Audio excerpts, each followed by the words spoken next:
JC would usually go off is steady, but warming back rain was falling with a temperature of 71 at Raleigh, 68 at Charlotte. There we go. JC's going off. It's WXK90. It was cloudy with a temperature of 72 at Columbia, 75 at Lawrenceburg, 71 at Darling.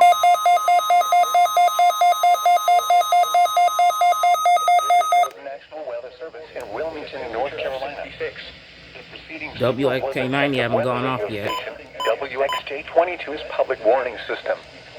During potentially dangerous weather situations, specially built receivers can be automatically activated by the signal to warn of the impending hazard. Tests of the signal and receiver performance are normally conducted between the hours of 11 and noon each Wednesday. If there is a threat of severe weather, the test will be postponed to the following Wednesday. To provide the most consistent and dependable warning service possible, the warning alarm will be activated for hazardous watches and warnings for the following counties in north central South Carolina: Chesterfield, Clarendon, Darlington, Dillon, Florence, Kershaw, Lee, Marion, Marlborough, Sumter, and Williamsburg. This has been a test of the NOAA Weather Radio public warning alarm system.